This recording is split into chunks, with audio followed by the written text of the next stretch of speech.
एक घर के बाहर बहुत भीड़ लगी हुई थी। घर के मालिक ने खुद को फांसी लगा ली थी। भीड़ में खड़े लोग कई तरह की बातें कर रहे थे। आखिर किसने किया था सुसाइड और क्या वजह थी इस सुसाइड की? बॉडी को पोस्टमार्टम के लिए भेज दो। जी सर। कामिनी, इसकी पत्नी से बात करके पता करने की कोशिश करो। शायद उससे बात करने के बाद इस सुसाइड की वजह पता चले। शायद कोई परेशानी रही हो, बिजनेस की या फैमिली से related. Yes sir. Inspector Rathore के कहने पर कामिनी मृतक श्याम की पत्नी माया से बात करके पता करने की कोशिश करती है, मगर माया का एक ही जवाब होता है कि उसे कुछ नहीं पता। कामिनी, आसपास के लोगों से बात करके कुछ पता चला? सर, माया और श्याम की शादीशुदा जिंदगी कुछ खास अच्छी नहीं थी। हर वक्त उसके घर से श्याम के चीखने की आवाज आती थी। वो कई बार माया पर हाथ भी उठाता था। इसका मतलब वो काफी गुस्से वाला इंसान था। लोगों से बात करके तो ऐसा ही लगा। घर में तो वो काफी दबंग था, इसीलिए ऐसा नहीं लगता कि उसे घर में कोई परेशानी होगी। ऑफिस के लोगों से और पूछताछ करके देखते हैं, शायद कोई ऑफिस से रिलेटेड प्रॉब्लम हो। हाँ, और पोस्टमार्टम रिपोर्ट का इंतजार कर लेते हैं, उससे सारा खुलासा हो जाएगा। पोस्टमार्टम रिपोर्ट का इंतजार क्यों करना सर? रिपोर्ट तो मेरे हाथ में है। कहते हुए लल्लू जी ने जैसे ही पोस्टमार्टम रिपोर्ट इंस्पेक्टर राठौर के हाथों में दी, उनके चेहरे पर मुस्कान आ गई। दूसरी तरफ माया के साथ उसके कुछ दोस्त बैठे हुए थे। अरे यार, जो होना था वो तो हो गया। अब कब तक क्यों उदास बैठेगी? अपनी जिंदगी में आगे बढ़। तुम आयुष के साथ दोबारा जिंदगी शुरू करने की बात कर रही हो। माना कि वो कभी मुझसे प्यार करता था, मगर अब आयुष क्यों एक विधवा से शादी करेगा? क्योंकि उसे छोड़कर श्याम से शादी करने का फैसला मेरा ही था। शायद तुझे पता नहीं है, आयुष ने अभी तक शादी नहीं की है। शायद वो तेरे लिए इंतजार में रुका हुआ था। अपने दोस्तों की बातें सुनकर माया की आंखें चमक जाती हैं। उसकी दोस्त तुरंत आयुष को फोन लगाती है और सारी बातें बताती है। ये क्या कह रही हो तुम? माया की जिंदगी में इतनी बड़ी बात हो गई और किसी ने मुझे बताया तक नहीं। क्या मैं अब उसके लिए इतना पराया हो गया हूँ? मैं अभी उसके पास आता हूँ। अगले दिन जब आयुष माया के पास पहुंचता है तो उसके सब्र का बांध टूट जाता है और वो आयुष के गले लगकर बहुत देर तक रोती रहती है। माया, होनी को कौन टाल सकता है? जो होना था वो हो गया। क्या तुम मेरे साथ अपनी नई जिंदगी की शुरुआत करोगी? श्याम की सुसाइड के बाद तो उसके घर वाले मेरी तरफ देखते भी नहीं हैं, और मेरे घर वालों ने तो शादी करके पेंडी छुड़ा लिया था। अब उनसे क्या उम्मीद करूं? मेरी उम्मीद तो तुम ही हो। तो बस हम लोग जल्दी ही शादी कर लेंगे।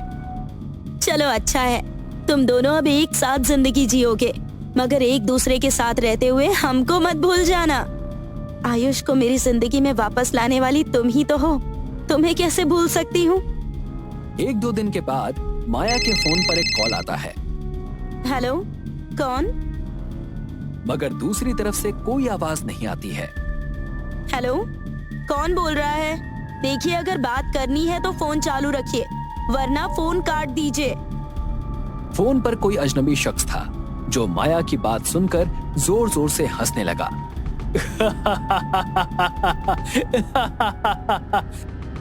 गलती से भी मेरा फोन काटने की गलती मत करना। मेरे पास जो वीडियो है वो पुलिस के साथ शेयर कर दूंगा। वीडियो? कौन सा वीडियो? किस वीडियो की बात कर रहे हो तुम? वही वीडियो जिसमें साफ नजर आ रहा है कि तुमने अपने पति की हत्या की है। मैंने तुम्हारा वीडियो बनाया था। What rubbish! मैं क्यों अपने पति की हत्या करूंगी? वीडियो में तो तुम ही नजर आ रही हो, तो क्यों ना उस वीडियो को एक बार इंस्पेक्टर राठौर को भेजकर देख लेता हूँ। वो कंफर्म कर लेंगे। प्लीज ऐसा मत करना। इंस्पेक्टर राठौर को वीडियो शेयर मत करना। तुम जो कहोगे मैं करने को तैयार हूँ। That's like a good girl. यदि अगर तुम चाहती हो कि ये वीडियो इंस्पेक्टर राठौर के पास ना पहुंचे, तो 5 लाख रुपयों का इंतजाम कर लेना। 5 लाख रुपए? इतनी बड़ी रकम मैं कहां से लेकर आऊंगी? अपने आशिक आयुष से मदद मांग कर देखो, शायद वो तुम्हारी मदद कर सके। कहते हुए उस शख्स ने फोन रख दिया। इसके बाद माया बहुत घबरा गई। उसने तुरंत आयुष को फोन किया। श्याम ने सुसाइड किया था, फिर क्यों एक अजनबी शख्स माया को ब्लैकमेल कर रहा है? और उसके ब्लैकमेल करने से माया घबरा क्यों रही है? क्या सच में माया ने अपने पति का कत्ल किया? और अगर किया भी तो क्यों? उस अजनबी के पास क्या सच में माया के खिलाफ कोई सबूत था, या उसे ऐसे ही ब्लैकमेल कर रहा था? माया, परेशान मत हो, मैं 5 लाख का इंतजाम कर लूंगा। मगर सच में अगर उसके पास ऐसा कोई वीडियो हुआ तो? कहते हुए आयुष खामोश हो गया। माया ने उसकी खामोशी समझ ली और उसके करीब आकर बोली, शायद मेरे साथ तुम्हें कभी खुशियां नसीब नहीं हो सकती। हम दोनों साथ आने की कोशिश करते हैं, पर कोई ना कोई मुसीबत हम दोनों के बीच आ जाती है। आयुष, चले जाओ यहाँ से, मैं सब अकेले मैनेज कर लूंगी। आयुष ने उसके होठों पर उंगली रखकर उसे चुप कराया और सब कुछ सही करने का विश्वास दिलाने लगा। आयुष ने 5 लाख रुपयों की व्यवस्था कर ली थी और ब्लैकमेलर को कॉल करके होटल में मिलने के लिए बुलाया। ब्लैकमेलर पूरी तरह से अपना चेहरा छुपा कर आया था। वो वीडियो कहाँ है?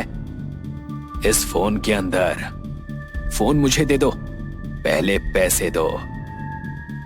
आयुष ने पैसों का बैग देते हुए फोन झपट लिया और फोन के टुकड़े करने के बाद उसके पास रखे वायर से ब्लैकमेलर का गला घोंटते हुए कहा, लगता है दोस्त श्याम का कुछ ज्यादा ही हिमायती है, तुझे भी उसी के पास भेज देता हूं।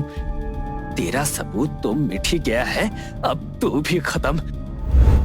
गलती से भी कोई गलती मत करना, वरना तुम्हारा भेजा गोली से उड़ा दूंगी। सर, आप ठीक तो है ना?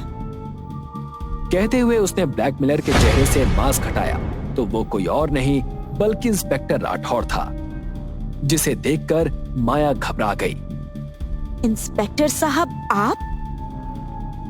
हाँ, मैं। शाम की पोस्टमार्टम रिपोर्ट देखकर पता चल गया था कि यह सुसाइड नहीं बल्कि हत्या है, मगर कोई सबूत हाथ नहीं लग रहा था। तुम्हारे पुराने फोन कॉल्स और शाम के साथ तुम्हारी शादीशुदा जिंदगी की सच्चाई ने शक की सुई तुम्हारी तरफ घुमा दी। तुम्हारे खिलाफ वैसे तो कोई सबूत नहीं था, इसीलिए सबूत इकट्ठा करने के लिए मुझे ये नाटक करना पड़ा। अब सच सच बताओ, क्यों किया तुमने ऐसा? और आयुष जी, आप भी तो इस खून में शामिल हैं। इंस्पेक्टर राठौर की बात सुनकर ने कहानी सुनाई। मैं कॉलेज के टाइम से आयुष को पसंद करती थी। कॉलेज में हमारी जोड़ी लैला मजनू के नाम से फेमस थी, मगर आयुष को कॉलेज खत्म होने के बाद भी कोई जॉब नहीं मिल रही थी। इसीलिए पापा ने मेरी शादी मुझसे 7 साल बड़े श्याम से करवा दी। मैं आयुष को नहीं भूल सकती थी, ऊपर से श्याम की जातियां। मैं अपनी लाइफ में पूरी तरह से फ्रस्ट्रेटेड हो चुकी थी। तभी मुझे एक दिन शॉपिंग करते हुए आयुष मिला।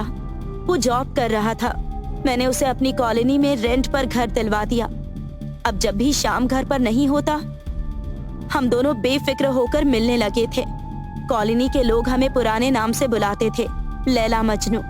जब श्याम को ये बात पता चली तो उसे लगा कि आयुष इस कॉलोनी में रहता होगा, इसीलिए उसने कॉलोनी ही चेंज कर ली। एक दिन श्याम ने हम दोनों को रंगे हाथ पकड़ लिया और उसने मुझे और आयुष को मारने की कोशिश की, मगर आयुष ने उसका गला दबा दिया।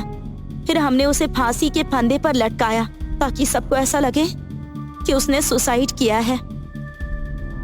प्लान तो अच्छा था, मगर तुम ये भूल गए कि पोस्टमार्टम रिपोर्ट से ये साफ पता चल जाएगा, क्योंकि अगर किसी का गला दबाया जाता है तो राउंड निशान आता है, और यदि कोई सुसाइड करता है तो वी निशान आता है। शाम की पोस्टमार्टम रिपोर्ट से पता चल गया था कि उसने सुसाइड नहीं किया, बल्कि उसकी हत्या की गई है।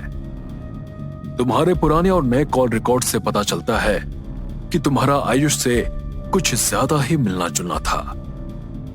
अब दोनों लैला मजनू मिलकर जेल की चक्की पीसना। कातिल कितना ही चालाक क्यों ना हो, कोई ना कोई सबूत जरूर छोड़ देता है। हमारे आसपास हो रही छोटी मोटी घरेलू हिंसा को हम लोग अनदेखा कर देते हैं, जिससे बाद में बड़े क्राइम का रूप ले लेता है, जो कि गलत है। यदि आपके आसपास कोई भी घरेलू हिंसा हो तो उसके खिलाफ तुरंत आवाज उठाएं। यदि श्याम का व्यवहार माया के साथ अच्छा होता तो शायद आज कहानी कुछ अलग ही होती।